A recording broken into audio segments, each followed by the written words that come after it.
உதயங்கள் தேடும் இதயங்கள் தனிலே இறையருள் மலர வனங்கள் பூக்கள் சிந்த வசந்தம் வாழ்வில் பொங்க மாறும் இறை குலமே. உதயங்கள் தேடும் இதயங்கள் தனிலே இறையருள் மலர வனங்கள் பூக்கள் சிந்த வசந்தம் வாழ்வில் பொங்க மாறும் இறை குலமே. தந்தை மகன் தூயாவின் பெயராலே நம் ஆண்டவராகிய இயேசு கிறிஸ்துவின் அருளும் கடவுளின் அன்பும் தூயாவின் தோழமையும் உங்கள் அனைவரோடும் இருப்பதாக.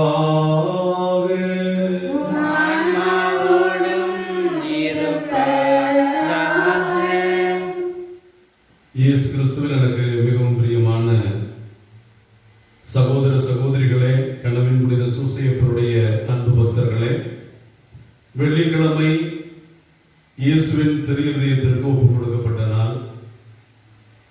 நம்மை அன்பு செய்யும் இந்த இதயம் நம் சார்பாகவே பேசும் இதயம். ரோமர்களின் திருமுகம் 8வது அதிகாரம் 30-31 நாம் படிக்கிறோம். ஆண்டவர் நம் சார்பாக இருக்க யார் நமக்கு எதிராக இருக்க முடியும் என்று. நற்செய்தி போதனைகளை நாம் ஆழமாக 4 நற்செய்திகளையும் வாசிக்கிற போது இயேசு ஆண்டவர் ஏழைகள் சார்பாக, பாவிகள் சார்பாக, துன்பப்படுகிறவர்கள் சார்பாக, உறவுகளை இழந்து நிற்கிறவர்கள் சார்பாக அவர்களோடு சேர்ந்து நிற்கிறார். மக்கள் பசியாக இருந்தபோது ஆயனுள்ள ஆடுகள் போல் அவர்கள் இருப்பதாக கண்ட நல்ல ஆயன் அவர்கள் மீது இரக்கம் கொண்டு அவர்களுக்கு உணவளிக்கிறார். லாசருடைய இறப்பிலும் யாயேருடைய மகள் இறப்பிலும் ஆண்டவர் அவர்களோடு துன்புற்று லாசருடைய இறப்பில எல்லோரோடும் சேர்ந்து அழுகிறார். இயேசுவினுடைய நற்செய்தியை ஆழமாக அர்த்தம் கொண்டு படிக்கிற யாருக்கும் அவர் இவ்வுலகிலே சட்ட திட்டங்களை போதிக்க வந்தவர் என்று சொல்லுவதில்லை. கடுமையான சட்டங்களை எல்லாம் அவர் குறைத்தார். கடுமையான சட்டங்கள் ஏறக்குறைய 613 சட்டங்களை கொண்டு இஸ்ரவேல் மக்கள் கடுமையான உளைச்சலுக்குள்ளானார்கள். எது செய்தாலும் சட்டம், கோயிலுக்கு போக சட்டம், வீட்டிலே சட்டம், ஓய்வு நாளில் கடைபிடிக்க வேண்டிய சட்டம், இப்படி ஒவ்வொரு சட்டங்களாக அவர்கள் கடைபிடிக்கவில்லை என்றால் இயேசுவே சட்டங்களை மீறியதாக சொன்ன யூதர்கள் சாதாரண மனிதர்களை எப்படியெல்லாம் செய்திருப்பார்கள். இயேசு கொலை செய்யப்படுவதற்கு அவர்கள் சாற்றிய குற்றங்களில் மிக முக்கியமானது இவன் ஓய்வு நாள் சட்டங்களை மீறினான் என்பதுதான். ஆக ஆண்டவர் இயேசு உலகிற்கு வந்த போது இந்த சட்டங்களை எல்லாம் எளிமையாக்கினார். 10 கட்டளைகளை நீங்கள் கேட்டிருக்கிறீர்கள், நானும் உங்களுக்கு சொல்லுகிறேன்.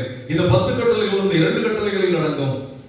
உங்கள் தேவனாகிய ஆண்டவரை முழு உள்ளத்தோடும், முழு ஆன்மாவோடும், முழு வலிமையோடும், முழு மனதோடும் அன்பு செய்வாயாக என்றும், உன்னை நீ அன்பு செய்வது போல் உன் அயலானையும் அன்பு செய்வாயாக என்று 2 கட்டளைகளில் கொடுத்து விட்டார். கடவுளை அன்பு செய், உன் அயலானை அன்பு செய். இதை விட நீ ஒன்றும் செய்ய வேண்டியதில்லை. இந்த 2 கட்டளைகளுக்குள் எல்லா கட்டளைகளும் அடங்கும். இந்த 2 கட்டளைகளை நீ கடைபிடிக்க வேண்டும் என்றால் நான் உனக்கு ஒரு பொன் விதி தருகிறேன், a golden rule. பிறர் உனக்கு என்ன செய்ய வேண்டும் என்று நினைக்கிறாயோ அதையே நீ மற்றவர்களுக்கு செய். பிறர் எதை செய்யக்கூடாது என்று நினைக்கிறாயோ அதை நீ மற்றவர்களுக்கு செய்யாதே என்றார். இப்படி இயேசு எல்லாவற்றையும் எளிமையாக்கி எல்லாரோடும் சார்பாக இருந்து எல்லார் மீதும் இரக்கமும் கருணையும் வாஞ்சையும் உள்ளவராக இருப்பதை பார்க்கிறோம். இறைவன் விரும்புவது சமாதானமே. இறைவன் நம் பலிகளை விட அன்பையும் இரக்கத்தையும் விரும்புகிறார். ஒரு பாவியை மன்னிக்க வேண்டும் என்று எல்லாருக்கும் கற்பித்தார். யாரையும் பழிவாங்காதீர்கள் என்றார், தீர்ப்பிடாதீர்கள் என்றார், கேட்கிறவர்களுக்கு கொடுங்கள் என்றார். அவருடைய இயல்பே இரக்கம் என்பதை அவருடைய போதனைகளும் புதுமைகளும் சுட்டி காட்டுகின்றன. அப்படிப்பட்ட இரக்கமுள்ள தேவன் இன்றைக்கு தன்னுடைய சீடர்கள் ஓய்வு நாளில் செய்த ஒரு குற்றமாக, பரிசேயர்கள் உம்முடைய சீடர்கள் ஓய்வு நாளில் செய்யக்கூடாததை செய்கிறார்களே. பசியோடு இருந்த சீடர்கள் போகின்ற வழியில இருந்த கதிர்மணிகளை கொய்து தேய்த்து தின்பார்கள். நமக்கெல்லாம் தெரியும், பழைய காலத்தில் இருக்கிறவர்களுக்கு கம்பங்காட்டிலும் சோளக்காட்டிலும் குருவி விரட்டுகிற போது பொழுது போகவில்லை என்றால் அதையெல்லாம் எடுத்து நாம் தேய்த்து அந்த உமியை ஊதிவிட்டு சாப்பிடுவோம். ஆனால் இங்கே நற்செய்தியில் அவர்கள் பசியோடு இருந்தார்கள் இயேசுவின் சீடர்கள். ஆகவே அவர்கள் கோதுமை மணிகளை பறித்து போற வழியிலே தேய்த்து தின்றார்கள்.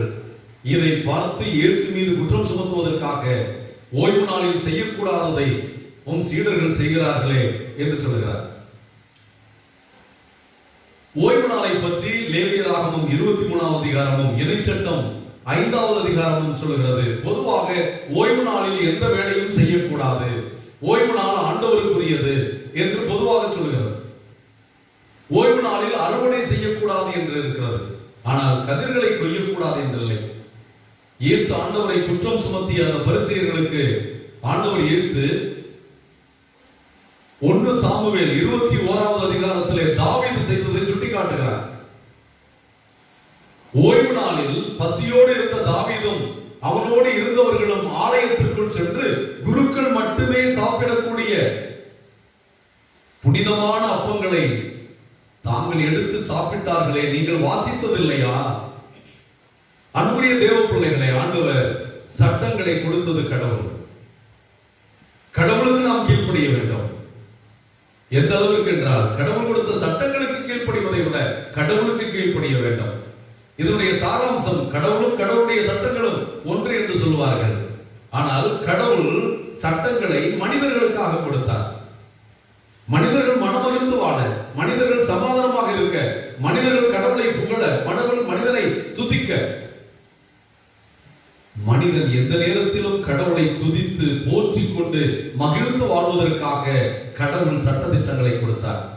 ஆக கடவுள் கொடுத்த சட்டங்களை கடவுளை விட மேலாக மதித்த ஒரு பரிசேயத்தனத்தை ஆண்டவர் சுட்டி காட்டுகிறார். ஆகவே கடவுளுக்கு கீழ்ப்படிய வேண்டும். ஆக கடவுள் அந்த சட்டங்களை கொடுத்ததனுடைய நோக்கம் என்ன? ஓய்வு நாளில் ஒருவன் பசியோடு இருக்கிறான் என்றால் அவனுக்கு நீ சோறு கொடுத்தால், உணவு கொடுத்தால் அது ஓய்வு நாள் சட்டங்களை மீறியதல்ல. ஓய்வு நாளிலே நோயாளிகளை பார்க்க சென்றால் அது சட்டங்களை மீறியதல்ல. ஏனெனில் ஓய்வு நாளில் செய்யக்கூடிய காரியங்கள் பல இருப்பதை நாம் பார்க்கிறோம். ஓய்வு நாளிலே லேவியர் ஆகமத்தில் சொல்லப்பட்டிருக்கிறது, குருக்கள் ஆலயங்களுக்கு செல்ல வேண்டும், குருக்கள் ஆலயங்களிலே சென்று பலி செலுத்த வேண்டும், குருக்கள் ஆலயங்களிலே சென்று போதிக்க வேண்டும், குருக்கள் பலி செலுத்தி அப்பங்களை மக்களுக்கு கொடுக்க வேண்டும். இப்படி குருக்கள் செய்ய வேண்டிய வேலை. அப்ப குருவானவர் ஓய்வு நாளில் வேலை செய்வது தவறா? ஆக சட்டங்களே வேலையே செய்யக்கூடாது என்று ஓய்வு நாளில் பொதுவான சட்டம் இருந்தாலும் கடவுளை மகிமைப்படுத்த, கடவுளை மகிழ்ச்சிப்படுத்த, கடவுளை புகழ, கடவுளை துதிக்க நாம் எதை செய்தாலும், அன்பு செய்தால், நல்லது செய்தல், உதவி செய்தல், ஏழைகளுக்கு உதவுதல், நோயாளிகளை பார்த்தல், முதியோர்களை சந்தித்தல், சிறையில் இருப்பவர்களை சந்தித்தல், இதையெல்லாம் செய்கிற போது நாம் இன்னும் ஓய்வு நாளை கடவுளுடைய திட்டத்தை நிறைவேற்றுகிறவர்களாக மாறுகிறோம். ஆக அன்புக்குரிய தேவ பிள்ளைகளே, கடவுள் இருப்பதும் அவர் நமக்கு சட்டங்களை கொடுத்ததும் நாம் நலமாக இருக்க. கடவுளுடைய சட்டங்கள் யாரையும் அழிக்கவோ தீர்ப்பிடவோ அல்ல. கடவுளுடைய சட்டங்கள் நம்மை விடுவிக்கவும் வாழ்வழிக்கவும். இதை தம் சீடர்களை குற்றம் சுமத்திய பரிசேயர்களுக்கு புகட்டுகிறார். நம்மையும் சட்டங்களை கொண்டு மனிதர்கள் தீர்ப்பிடும் போது ஆண்டவர் நம்மை விடுவிக்கிறவராக இருக்கிறார். ஆக ஆண்டவர் சொல்லுகிறார், ஆலயத்திற்கு பல சட்டங்களை வைத்திருக்கிறீர்கள், ஆனால் ஆலயத்தை விட மேலானது நான் என்று சொல்லுகிறார். ஆக அவர் இஸ்ராயேல் மக்களுக்கு ஆலயம் தான் எல்லாவற்றிலும் முக்கியமானது. ஆண்டவர் சொல்லுகிறார், நான் அந்த ஆலயத்தை விட முக்கியமானது, ஆலயத்தை விட மேலானது ஒன்று இங்கே இருக்கிறது என்று தன்னை காட்டுகிறார். மேலும் ஓய்வு நாள் முக்கியம் என்கிறீர்கள், நான் ஓய்வு நாளுக்கும் ஆண்டவர் என்று சொல்லுகிறதை பார்க்கிறோம். ஆக ஓய்வு நாளிலும் நல்லது நடக்க, நேர்மையானது நடக்க, சரியானது நடக்க ஆண்டவர் விரும்புகிறார். அப்பொழுதுதான் நாம் ஆண்டவரை மகிமைப்படுத்த முடியும். ஓய்வு நாளை கடைபிடிப்பது, ஓய்வு நாள் கடவுளுக்குரியது, அது புனிதமானது. புனிதமானவைகளை, உண்மையானவைகளை, நன்மையானவைகளை நாம் செய்யும் போது நாம் கடவுளை மகிழ்விக்கிறோம், கடவுளை மகிமைப்படுத்துகிறோம். அப்படிப்பட்ட மனநிலையோடு நம்முடைய கடன் திருநாட்களை, ஓய்வு நாட்களை, திருப்பலியாற்றும் கடமைகளை, நம்முடைய விசுவாச கடமைகளை, திருச்சபைக்கு நமக்குள்ள சட்டங்களை எல்லாம் கடவுளுடைய நோக்கம் என்ன என்று அறிந்து அதை நிறைவேற்றும் விதத்தில் கடைபிடித்து கடவுளை மகிமைப்படுத்தக்கூடிய பிள்ளைகளாக மாற இந்த திருப்பலிகளை ஜெபிப்போம். இன்று தனது பிறந்த நாளை கொண்டாடுகின்ற சகோதரி ஜூலிக்கு இறைவன் நல்ல உடல் சுகத்தையும் அவருடைய பெற்றோர்களுக்கு ஆசிரியம் வழங்க கொண்டாடுவோம். மேலும் நம் பங்கு விலங்குடி வயல் இருதயராஜ் இவர்களுடைய அம்மா செபஸ்தியம்மாள் அவர்களுடைய ஆண்மையை பாற்றிக்காகவும் உருக்கமாக வேண்டுவோம். இந்த திருப்பலியை தகுந்த முறையில் ஒப்புக் கொடுக்க தடையாக இருக்கிற நம் குற்றக்குறைகளுக்காக மனம் வருந்தி மன்னிப்பு கேட்போம்.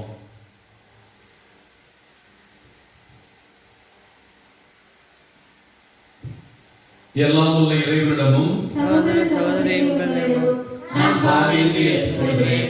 ஏனெனில் சிந்தனையாலும் சொல்லாலும் செயலாலும் கடமை தவறினாலும் பாவங்கள் பல செய்வேன். என் பாவமே என் பாவமே என் பெரும் பாவமே. ஆகையால் இப்பொழுது கன்னியான சுத்தமடைகளையும் வானதூதர் புனிதர்களையும் சகோதர சகோதரிகளையும் நம் தேவனாகிய ஆண்டவரிடம் எனக்காக வேண்டிக் கொள்ள மன்றாடுகிறேன். எல்லாம் உள்ள இறைவன் மீது இரக்கம் வைத்து நம் பாவங்களை எல்லாம் மன்னித்து நம்மை முடிவில்லாத வாழ்வுக்கு அழைத்து செல்வாராக. எங்களை தந்தையோடும் எல்லா மக்களோடும் ஒப்புரவாக்கும் இரக்கம் நிறைந்த இயேசுவின் இருதயமே எங்கள் மேல் இரக்கமாயிரும். எங்கள் மீது இரக்கம் கொள்ளவும் வானக தந்தை இரக்கமுள்ளவராய் இருப்பது போல நீங்களும் இரக்கமுள்ளவராய் இருங்கள் என்று போதித்து இரக்கம் காட்டுவோர் இரக்கம் பெறுவர் என்று மழைப்பொழிவுகளை போதித்து இரக்கத்தை எங்களுக்கு வெளிப்படுத்திய கிறிஸ்துவே இரக்கமாயிரும்.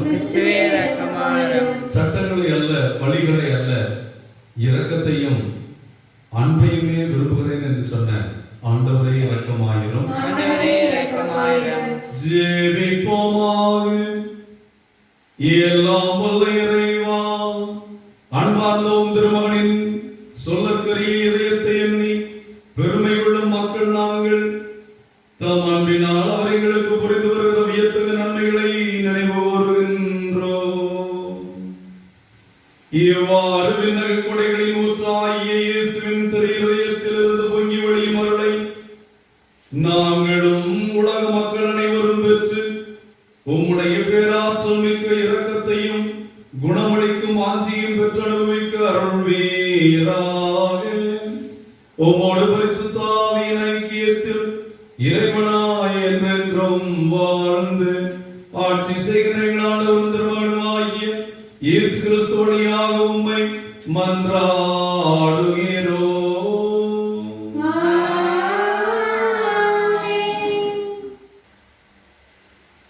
முதல் வாசகம். உன் கண்ணீரை கண்டேன், இதோ நீ வாழும் காலத்தை இன்னும் 15 ஆண்டுகள் மிகுதியாக்குவேன். இறைவாக்கினர் எசையா நூலிலிருந்து வாசகம். அதிகாரம் 38, இறை திரு வசனங்கள் 1-22 முடிய. அந்நாள்களில் எசேக்கியா நோய்வாய்ப்பட்டு சாகும் நிலையில் இருந்தார். ஆமோசின் மகனான எசையா இறைவாக்கினர் அவரை காண வந்து அவரை நோக்கி, ஆண்டவர் கூறுவது இதுவே, நீர் உன் வீட்டு காரியத்தை ஒழுங்குபடுத்தும். ஏனெனில் நீர் சாக போகிறீர், பிழைக்க மாட்டீர் என்றார். எசேக்கியா சுவர்புறம் தம் முகத்தை திருப்பிக் கொண்டு ஆண்டவரிடம் மன்றாடி, ஆண்டவரே, நான் உன் திருமண் உண்மை வழியில் மாசற்ற மனதுடன் நடந்து வந்ததையும் உன் பார்வைக்கு நலமானவற்றை செய்ததையும் நினைத்தருளும் என்று கூறி கண்ணீர் சிந்தி தேம்பி தேம்பி அழுதார். அப்பொழுது ஆண்டவரின் வாக்கு எசையாவுக்கு அருளப்பட்டது. நீர் எசேக்கியாவிடம் சென்று கூற வேண்டியது, உன் தந்தை தாவீது கடவுளாகிய ஆண்டவர் கூறுவது இதுவே, உன் கண்ணீரை கண்டேன், இதோ நீ வாழும் காலத்தை இன்னும் 15 ஆண்டு காலம் மிகுதியாக்குவேன். உன்னையும் இந்த நகரையும் அசிரிய மன்னன் கையிலிருந்து விடுவிப்பேன், இந்த நகரை பாதுகாப்பேன். எசேக்கியா நலமுடைய ஒரு அத்திப்பழ அடையை கொண்டு வந்து பிளவின் மேல் வைத்து கட்டுங்கள் என்று எசையா பதில் கூறியிருந்தார். ஏனெனில் ஆண்டவரின் இல்லத்திற்கு என்னால் போக முடியும் என்பதற்கு எனக்கு அடையாளம் யாது என்று எசேக்கியா அரசர் கேட்டிருந்தார். தாம் கூறிய இந்த வார்த்தையை ஆண்டவர் நிறைவேற்றுவார் என்பதற்கு அவர் உமக்கு அளிக்கும் அடையாளம் இதோ, சாயும் கதிரவனின் நிழல் ஆகாசின் கதிரவர் கரிகையில் 10 பாத அளவு பின்னிட செய்வேன். அவ்வாறே சாயும் கதிரவனின் நிழல் அக்கடிகையில் 10 பாத அளவு பின்னிட்டது. ஆண்டவர் வழங்கும் அருள்வாக்கு. இறைவா உமக்கு நன்றி. பதிலுரை பாடல் எசையா 38. பல்லவி. அழிவின் குழியிலிருந்து ஆண்டவரே என் உயிரை காத்தீர். அழிவின் குழியிலிருந்து ஆண்டவரே என் உயிரை காத்தீர். என் வாழ்நாள்களின் நடுவில் இவ்வுலகை விட்டு செல்ல வேண்டுமே. நான் வாழ வேண்டிய எஞ்சிய ஆண்டுகளை பாதாளத்தின் வாயில்களில் கழிக்க நேருமே என்றேன். பல்லவி. அழிவின் குழியிலிருந்து ஆண்டவரே என் உயிரை காத்தீர். வாழ்வோர் உலகில் ஆண்டவரை நான் காண இயலாது. மண்ணுலகில் குடியிருப்போருள் எந்த மனிதரையும் என்னால் பார்க்க முடியாதே என்றேன். பல்லவி. அழிவின் குழியிலிருந்து ஆண்டவரே என் உயிரை காத்தீர். என் உறைவிட மேய்ப்பனின் கூடாரத்தைப் போல் பெயர்க்கப்பட்டு என்னை விட்டு அகற்றப்படுகிறது. நெசவாளன் பாவை சுட்டுவது போல் என் வாழ்வை முடிக்கிறேன். தரியிலிருந்து அவர் என்னை அறுத்தெறிகிறார். பல்லவி. அழிவின் குழியிலிருந்து ஆண்டவரே என் உயிரை காத்தீர். என் தலைவரே, நான் உண்மையே நம்புகிறேன். என் உயிர் உமக்காகவே வாழ்கின்றது. எனக்கு உடல் நலத்தை நல்கி நான் உயிர் பிழைக்கச் செய்வேன். பல்லவி. அழிவின் குழியிலிருந்து ஆண்டவரே என் உயிரை காத்தீர். அல்லேலூயா, அல்லேலூயா, அல்லேலூயா, அல்லேலூயா, அல்லேலூயா, அல்லேலூயா, அல்லேலூயா, அல்லேலூயா. என் நாடுகள் என் குரலுக்கு செவி சாய்க்கின்றன, எனக்கும் அவற்றை தெரியும், அவையும் என்னை பின்தொடர்கின்றன என்கிறார் ஆண்டவர். அல்லேலூயா. அல்லேலூயா, அல்லேலூயா, அல்லேலூயா, அல்லேலூயா. ஆண்டவர் உங்களோடு இருப்பாராக. உம் ஆன்மாவோடும் இருப்பாராக. மத்தேயு எழுதிய தூய நற்செய்தியிலிருந்து வாசகம். ஆண்டவரே, மாட்சி உமக்கே. அதிகாரம் 12 இறைவார்த்தைகள் 1-8 முடிய. அன்று ஓய்வு நாள். இயேசு வயல்வெளியே சென்று கொண்டிருந்தார். பசியாய் இருந்ததால் அவருடைய சீடர் கதிர்களை கொய்து தின்னத் தொடங்கினர். பரிசேயர்கள் இதை பார்த்து இயேசுவிடம், பாரும், ஓய்வு நாளில் செய்யக்கூடாததை உம் சீடர்கள் செய்கிறார்கள் என்றார்கள். அவரோ அவர்களிடம், தாமும் தம்முடன் இருந்தவர்களும் பசியாய் இருந்தபோது தாவீது என்ன செய்தார் என்பதை நீங்கள் வாசித்தது இல்லையா? இறை இல்லத்திற்கு சென்று அவரும் அவரோடு இருந்தவர்களும் அர்ப்பண அப்பங்களை உண்டார்கள். குருக்கள் மட்டுமே உண்ணக்கூடிய அப்பங்களை அவர்கள் உண்டது தவறல்லவா? மேலும் ஓய்வு நாளில் குருக்கள் கோவிலில் பணியாற்றுவது ஓய்வு நாளை மீறும் குற்றமாகாது என நீங்கள் திருச்சட்டத்தில் வாசித்ததில்லையா? ஆகையினால் கோயிலை விட பெரியவர் இங்கே இருக்கிறார் என நான் உங்களுக்கு சொல்லுகிறேன். பலியை அல்ல, இரக்கத்தையே விரும்புகிறேன் என்பதன் கருத்தை நீங்கள் அறிந்திருந்தால் குற்றமற்ற இவர்களை கண்டனம் செய்திருக்க மாட்டீர்கள். ஆம், ஓய்வு நாளும் மானிட மகனுக்கு கட்டுப்பட்டதே என்றார். இது ஆண்டவரின் அருள்வாக்கு. கிறிஸ்துவே, உமக்கு புகழ். காணிக்கை தர நான் வருகிறேன்.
கடவுளுக்கு ஏற்றதாகபடி ஜெபியுங்கள். ஆண்டவர் தமது பெயரின் புகழ்ச்சிக்காகவும் மாட்சிக்காகவும் நமது நன்மைக்காகவும் புனித திராவின் அனைத்து நலனுக்காகவும் அது கைதெழுந்து பணியை ஏற்றுக்கொள்வாராக. ஆண்டவரை எங்களை உம்மோடு ஒப்புரவாக்கும் இப்புகழ்ச்சி பணியை ஏற்றருளும். அதனால் நாங்கள் தூயவராக்கப்பட்டு உம்மை மகிழ்விக்கும் எங்கள் மனங்களில் காணிக்கைகள் உமக்கு உகந்ததாகிட அருள்வீராக. எங்கள் ஆண்டவராகிய கிறிஸ்து வழியாக உம்மை மன்றாடுகிறோம்.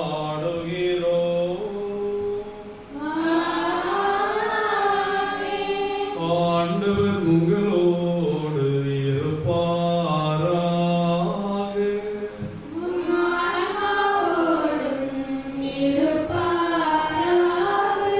இதயங்களை மேலே எழுப்புங்கள்.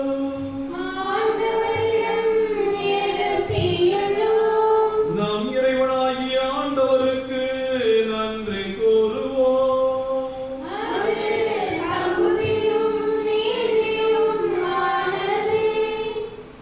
ஆண்டவரே தூயவரான தந்தையே, என்றும் உள்ள எல்லாம் உள்ள இறைவா, எந்நாளும் இவ்விடத்திலும் நாங்கள் உமக்கு நன்றி செலுத்துவது மெய்யாகவே தகுதியும் நீதியுமாகும். எங்கள் கடமையும் மீட்புக்குரிய செயலுமாகும். நாங்கள் வாழ்வதும் இயங்குவதும் இருப்பதும் உம்மிலேதான். இந்த உடலோடு வாழ்கையில் உமது பரிவிரக்கத்தின் பயன்களை மட்டுமே நாங்கள் நாள்தோறும் அனுபவிப்பதோடன்றி இப்பொழுதே நிலைவாழ்வின் பிணையையும் கொண்டுள்ளோம். ஏனெனில் உம் ஆவியாரின் முதற்கனிகளை பெற்றுள்ள நாங்கள் பாஸ்கா மறை நிகழ்வின் பயன் எங்களுக்கு என்றும் உண்டு என நம்புகின்றோம். அந்த ஆவியார் வழியாகவே நீர் இயேசுவை சாவினின்று உயிர்த்தெழச் செய்தீர். ஆகவே நாங்கள் வானதூதர் அனைவரோடும் சேர்ந்து உம்மை புகழ்ந்து போற்றி அக்களித்து கொண்டாடி ஆர்ப்பரித்து பாடுவதாவது. தூயவர் தூயவர் தூயவர் வான்படைகளின் கடவுளாம் ஆண்டவர். விண்ணகமும் மண்ணகமும் உமது மாட்சியால் நிறைந்துள்ளன. உன்னதங்களிலே ஓசானா, உன்னதங்களிலே ஓசானா. ஆண்டவர் பெயரால் வருகிறவர் ஆசி பெற்றவர். உன்னதங்களிலே ஓசானா, உன்னதங்களிலே ஓசானா.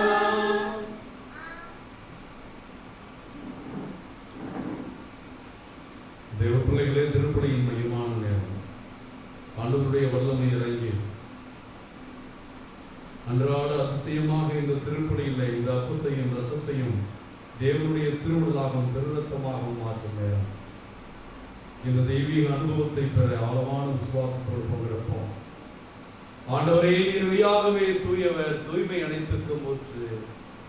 ஆகவே உடைய பரிசுத்த ஆவியை பொழிந்து காணிக்கைகளை புனிதமாக்க வேண்டும் என மன்றாடுகிறோம். இவ்வாறு எங்கள் ஆண்டவர் இயேசு கிறிஸ்துவின் உடலும் இரத்தமுமாக இவை எங்களுக்கு மாறுவதாக. அவர் பாடுபட உளங்கணிந்து தம்மை கையளித்த போது அப்பத்தை எடுத்து நன்றி செலுத்தி அதை பிட்டு தம் சீடர்களுக்கு அளித்து கூறியதாவது: அனைவரும் இதிலிருந்து பெற்று உண்ணுங்கள், ஏனெனில் இது உங்களுக்காக கையளிக்கப்படும் என் உடல்.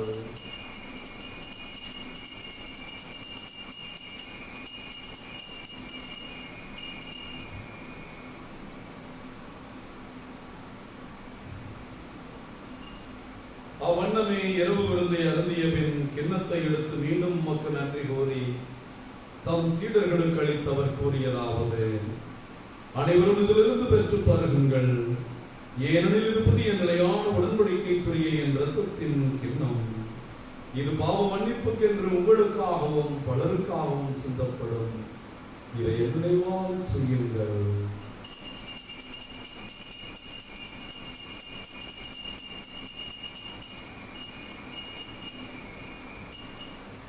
இறை நம்பிக்கையின் மறைபொருள்.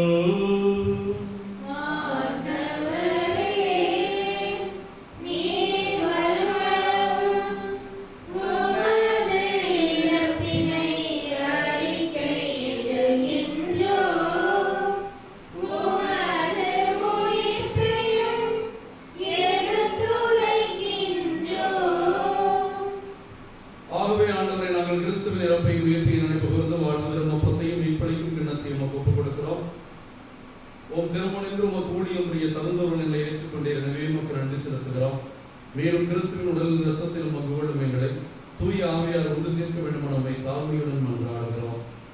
உலகமெல்லாம் பிறந்து கிடக்கிறோம் திருச்சபைக்காக ஜெபிக்கிறோம். எங்கள் பரிசுத்த திருத்தந்தை பாப்பரசர் பிரான்சிஸ், எங்கள் ஆயர் தேவதாஸ் அம்ப்ரோஸ், எல்லா திருநிலையினரையும் ஆண்டவரே, இந்த தெய்வீக பள்ளியில் இப்பள்ளியை நான் யாருக்காக ஒப்புக் கொடுக்கிறேனோ இந்த திருப்பலியின் கருத்துக்களையும் நேர் ஏற்று ஆசிர்வதியும். எப்பங்கு மக்களையும் இப்பங்கின் கருத்துக்களையும் கொரோனா நோயாளிகளையும் பாதிக்கப்பட்டிருக்கிற எல்லா மக்களையும் பயத்திலும் அச்சத்திலும் வாடுகிற எல்லாரையும் உம்முடைய பரிவிரக்கத்திலும் பேரன்பிலும் அன்பின் நிறைவை அடைய செய்திருடும். உயிர் திருவோம் என்ற எதிர்நோக்கோடு துயில் கொள்ளும் எல்லா சகோதர சகோதரிகளையும் இந்த கொரோனா தொற்றிலும் மற்ற விதங்களிலும் மரித்து போன எல்லா பிள்ளைகளையும் விண்ணக ராஜ்யத்தில் ஏற்றுக்கொள்ளும். எங்கள் அனைவர் மீதும் இரக்கமாயிரும்.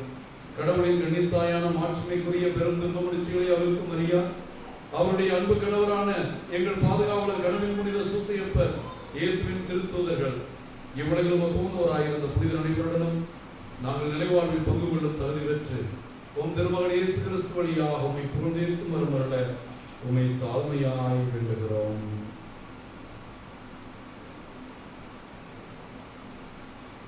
இவர் வழியாக இவரோடு இவர் எல்லாம் வல்ல இறைவனாகிய தந்தையே, தூயாவின் ஒன்றிற்கும் எல்லா புகழும் ஆட்சியும் என்றென்றும் உமக்கு உரியதே.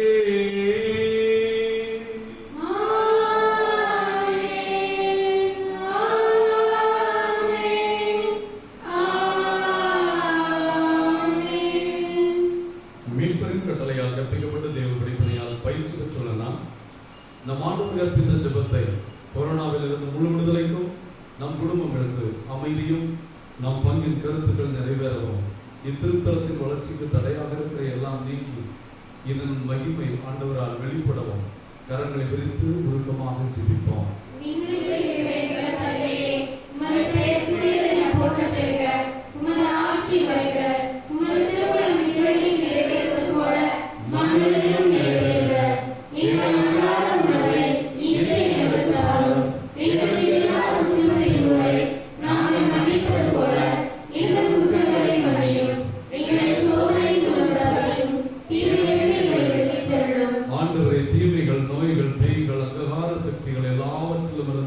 எங்களுக்கு விடுதலை அளித்து உம்முடைய கிருபையின் கொடையான அமைதியை எங்களுக்கு கொடையாக தாரும். உமது இரக்கத்தினால் பாவத்திலிருந்து நாங்கள் முற்றிலும் விடுதலை பெற்றவர்களாய் இம்மண்ணுலகத்தில் எந்த கவலையும் பயமும் இல்லாமல் நலமாய் இருப்போமாக. நாங்கள் நம்பி இருக்கும் பேருக்கு வாழ்வையும் எங்கள் ஆண்டவர் இயேசுவின் இரண்டாம் வருகையும் மகிழ்ச்சியோடு எதிர்பார்த்திருக்கின்றோம். ஆண்டவராகிய இயேசு கிறிஸ்துவே, அமைதியை உங்களுக்கு விட்டுச் செல்கிறேன், என் அமைதியை உங்களுக்கு தருகிறேன் என்றும் சீடர்களுக்கு வாக்களித்தீரே.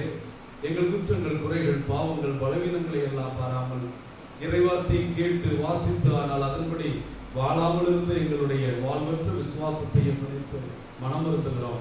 உன் மீது கொண்டிருக்கிற எளிய நம்பிக்கையும் உம்முடைய பிரியமான பிள்ளைகள் நாங்கள் என்பதையும் முன்னிட்டு எங்களுக்கும் எங்கள் குடும்பங்களுக்கும் உலக மக்களுக்கும் ஒற்றுமையும் அமைதியும் அளித்திருட திருவிழம் கொள்வீராக.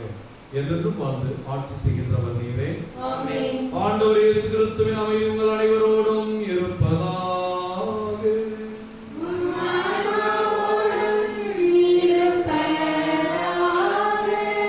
தேவ பிள்ளைகளை நாம் நம் ஆண்டவரிடமிருந்து பெற்றுக்கொண்ட அமைதியை அமைதி. உலகின் பாவங்களை போக்கும் இறைவனின் செம்மறியே, எங்கள் மேல் இரக்கமாயிரும். உலகின் பாவங்களை போக்கும் இறைவனின் செம்மறியே, எங்கள் மேல் இரக்கமாயிரும். உலகின் பாவங்களை போக்கும் இறைவனின் செம்மறியே, எங்களுக்கு அமைதி அளித்தருளும். இதோ இறைவனின் செம்மறி, இது உலகின் பாவங்களை போக்குகிற நம் ஆண்டவர். எங்கள் ஆண்டவருடைய கல்வாரி பலியின் வழியாகவே நாம் ரட்சிக்கப்பட்டோம். இவர் வழியாகவே நமக்கு மீட்பு உறுதி செய்யப்பட்டிருக்கிறது. அவர் நமக்காக பெற்று தந்த மீட்பை நாம் சொந்தமாக்கிக் கொள்ள அவர் நமக்கு கொடுத்திருக்கிற தேவ அருளை வீணாக்காமல் இருக்க வேண்டும் என்று நாம் அழைக்கப்படுகிறோம். அருளிலே நிலைத்திருக்க, ஆண்டவருடைய அருளை மேலும் பெற்றுக்கொள்ள நமக்கு காரணமாக இருக்கிற இந்த திவ்ய நற்கருணை விருந்தில் கலந்து கொள்கிற நாம் அனைவரும் பேர் பெற்றோம். ஆண்டவரே, தேவரீர் இல்லத்தில் என்பவர் நான் தகுதியற்றவர். ஆனால் ஒரு வார்த்தை மட்டும் சொல்லியருளும், எனது ஆன்மா நலமடையும். கிறிஸ்துவின் திருவுடலும் திரு ரத்தமும் இதை உட்கொள்ளும் எனக்கு உங்களுக்கும் நித்திய வாழ்வளிப்பதாக. ஆமென்.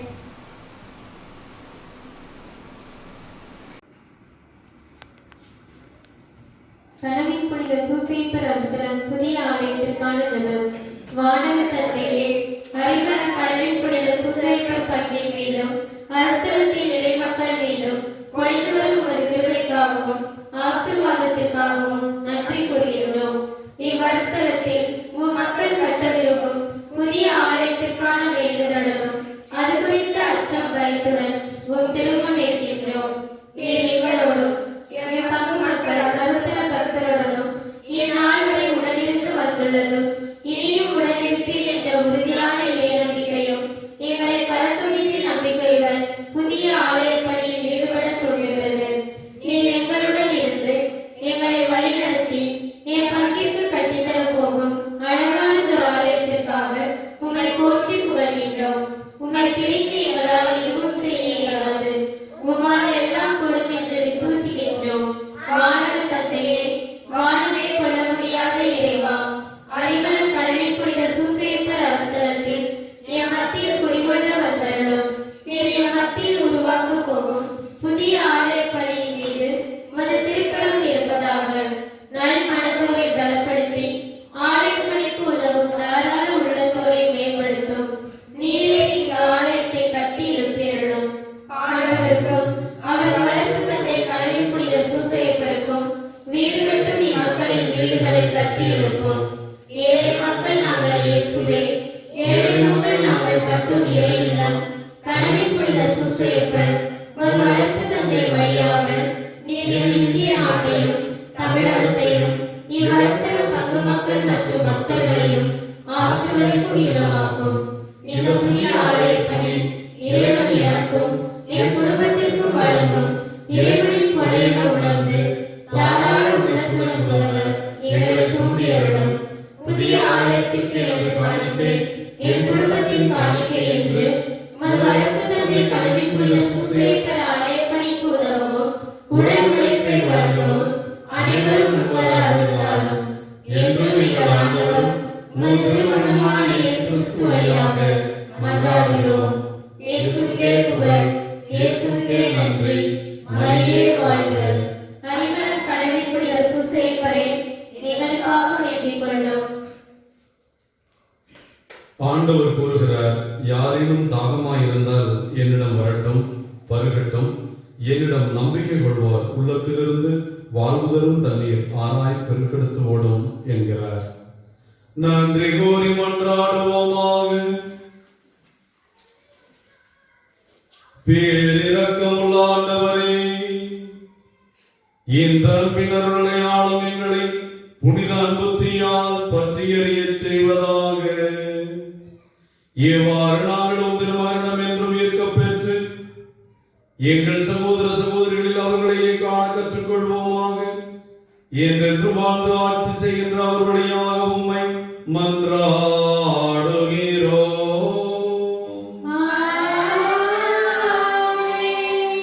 அன்புக்குரிய தேவ பிள்ளைகளே, இந்த நாள் முழுவதும், இந்த வாரம் முழுவதும் ஆண்டவர் நம்மை ஆசீர்வதித்தது போல இந்த நாளும் ஆசீர்வதிப்பார். இம்மட்டும் கைவிடாத தேவன் இனியும் கைவிட மாட்டார். நம்முடைய கஷ்டமான சூழ்நிலைகளில் நம்மை கடந்து வர செய்திருக்கிறார். நமக்கு முன்னால் இருக்கிற கஷ்டமான சூழ்நிலைகளையும் இலகுவாக மாற்றக்கூடியவர் நம் தேவன். ஆகவே அந்த தேவனை நோக்கி நாம் குடும்பமாக ஜெபிப்போம். நம் குடும்பங்களை, நம் குடும்பத்து பிள்ளைகளை, நம்முடைய பங்கை, மறை மாவட்டத்தை, மாநிலத்தை, நாட்டை, உலக திருச்சபையை, உலக மக்கள் அனைவரையும் இந்த நேரத்திலே அந்த இயேசுவின் இதயத்திற்கு ஒப்புக் கொடுப்போம். எங்கள் அன்பின் பரலோக பிதாவே, உம்முடைய இரக்கத்தையும் உம்முடைய வாஞ்சையையும் உம்முடைய கிருபையையும் உம்முடைய பாதுகாக்கும் பண்பையும் ஆண்டவரே, நீர் எங்கள் மீது எவ்வளவு இரக்கமுள்ள தேவனாக இருக்கிறீர் என்பதை உம் திருமகன் வழியாக உங்கள் வானக தந்தை இரக்கமுள்ளவராய் இருப்பது போல நீங்களும் இரக்கமுள்ளவராய் இருங்கள் என்று சொன்னீரே அப்பா. ஆண்டவரே, எங்களுடைய வழிபாடுகளை விட மனிதனுடைய தேவை, மனிதனுடைய பிரச்சனைகளை நாங்கள் மனம் கொண்டு உம் திருமகனை போல் பார்க்கக்கூடிய வாஞ்சையை கூட துன்பப்படுகிறவர்களை நோக்கி அவர் ஓடி உதவி செய்தார். தன்னிடம் ஓடி வந்த நோயாளிகளை எல்லாம் குணப்படுத்தினார். இப்படி மனித தேவைகளை, மனித உணர்வுகளை, மனிதனுடைய பிரச்சனைகளை புரிந்து கொள்ளக்கூடிய தேவனாகவும் திருமகன் எங்களுக்கு வெளிப்படுத்தினார். ஆண்டவரே, நீர் எங்களை புரிந்து கொள்கிறவராக இருக்கிறேன், எங்கள் சார்பாக இருக்கிறேன், எங்களை தீர்ப்பிடாமல் எங்களை மீட்கிற தேவனாக இருக்கிறேன் என்பதை உணர்கிறோம். இந்த கஷ்டமான கொரோனா காலத்திலே 5-6 மாதங்களும் உம் மக்கள் பட்ட பாடுகள் வரலாற்றிலே அவர்கள் பட்ட பெருந்துன்பமாக இருக்கிறது. மக்களுடைய துன்பங்களை எல்லாம் உம் திருமகன் இயேசு கிறிஸ்து கல்வாரியில் பட்ட துன்பங்களோடு ஒப்புக் கொடுக்கிறோம். ஆண்டவரே, இந்த துன்பங்களை எல்லாம் நாங்கள் மீட்பின் தைலங்களாக எங்கள் மீது பொழிய வேண்டுமாய் ஜெபிக்கிறோம். ஆண்டவரே, எல்லா குடும்பங்களையும் ஒப்புக் கொடுக்கிறோம். குடும்பங்கள் நீர் வாழும் இல்லங்கள், நீர் ஏற்படுத்திய தம்பதியர்கள் அவர்கள் அன்புறவுகளை நிலைத்திருப்பார்களாக. உமக்கு பிரமாணிக்கமுள்ள பிள்ளைகளாக வாழ கிருபை செய்யும். அவர்களுக்கு நீர் கொடுத்த குழந்தைகள் மீது அவர்கள் அன்புள்ளவர்களாக இருந்து தங்களுடைய செயல்பாடுகளால், தங்களுடைய எண்ணங்களால் பிள்ளைகளை உம்பால் அவர்கள் இதயத்தை எழுப்பி வர செய்வார்களாக. ஆண்டவரே, பிள்ளைகளுக்கு இந்த துன்பமான வேளையிலும் நீர் உறுதியான விசுவாசத்தை கொடும். காக்கிற தெய்வம் நீரே என்பதை அவர்கள் நம்ப செய்திடணும். ஆண்டவரே, உண்மை விட அவர்கள் சிறந்த ஒரு ஆண்டிடம், ஒரு சிறந்த ஒரு இடத்திடம் தங்களை அடைக்கலம் கொடுக்க முடியாது. எங்களுக்கு அடைக்கலமும் கோட்டையுமாக இருக்கிறவர் நீர் என்ற அந்த உணர்வை, அந்த எண்ணத்தை, அந்த புரிதலை, அந்த விசுவாசத்தை உன் பிள்ளைகளுக்கு நீர் கொடுத்திருக்கிறோம். ஆண்டவரே, அப்படிப்பட்ட விசுவாசத்தினாலேயே உன் பாதத்தில் நாங்கள் விழுந்து கிடப்போம், உம்மை பற்றி கொண்டு வாழ்வோம். நீர் இல்லை என்றால் எங்களுக்கு யார் இருக்கிறார்? ஆண்டவரே, நீர் இரக்கம் கொள்ளவில்லை என்றால் எங்களுக்கு யார் இரக்கம் கொள்வார்கள்? அன்றும் சீடர்களை குற்றம் சுமத்திய பரிசேயர்களிடம் அவர்களுக்காக பரிந்து பேசி, சட்டம் மனிதனுக்காகத்தானே ஒழிய மனிதன் சட்டத்திற்காக அல்ல என்று சொல்லி வானக தந்தையின் இரக்கத்தை கொண்டு சட்டங்களை விட இரக்கத்தையும் அன்பையுமே விரும்புவதாக சொன்ன எங்கள் வல்லமையுள்ள தேவனே, எங்களுடைய மறை சட்டங்களோ தனிப்பட்ட சட்டங்களோ விட நாங்கள் ஒவ்வொருவரையும் அன்பினால் ஆள, அன்பினால் நடத்த, அன்பினால் அரவணைத்துக் கொள்ள, எங்கள் குடும்பங்கள் அன்பு சமூகங்களாக மாற, அன்பினால் பிள்ளைகள் ஆசீர்வதிக்கப்பட, அன்புக்கு எதிராக செய்யப்படுகிற எல்லா பாவங்களும் மன்னிக்கப்பட, ஆண்டவரே, எங்கள் குடும்பத்தில் எங்களால் யாருக்கும் கண்ணீர் வராத வண்ணம் நாங்கள் மகிழ்ச்சியின் தைலத்தையும் கொண்டு வருகிற பிள்ளைகளாக இருக்க உம் சீடர்களோடு இருந்தது போல, உம் நோயாளிகளை உங்களை தேடி வந்த நோயாளிகளோடு இருந்தது போல, ஆயிரமில்லா ஆடுகள் போல இருந்த மந்தையாகிய இஸ்ரவேல் மக்களோடு இருந்தது போல எங்களோடும், என் பிள்ளைகளோடும், எங்கள் குடும்பத்தோடும், எங்கள் பங்கு மக்களோடும், எங்கள் மறை மாவட்டத்தோடும் உம்மை ஏறெடுத்து பார்க்கிற உன் பிள்ளைகள் ஒவ்வொருவருக்கும் அடைக்கலான் குருவிகளுக்கு தஞ்சமும், தகைகளான் குருவிகளுக்கு உணவு கொடுக்கிற உம்முடைய வாஞ்சியும் கிருபையும் இந்த நாளும் வருகின்ற கடினமான நாட்களிலும் எங்களோடு இருந்து எங்களை ஆசீர்வதிக்க வேண்டும் என்று இந்த ஜெபங்களை எல்லாம் எங்கள் பாதுகாவலர் கடவுள் புனித சூசையின் வழியாக உம்மை நோக்கி எழுப்புகிறோம். எங்கள் நல்ல பிதாவே, ஆண்டவர் உங்களோடு இருப்பாராக.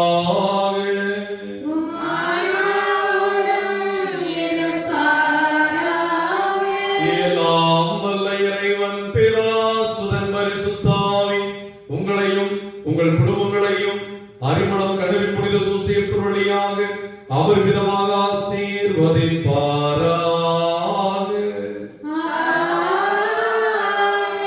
நம் இல்லங்களும் நம் உள்ளங்களும் சட்டங்களையும் சம்பிரதாயங்களையும் விட அன்பையும் விசுவாசத்தையும் மேன்மையாக கொண்டு வாழ சென்று வாழுங்கள். திருப்பணி நிறைவேறிற்று.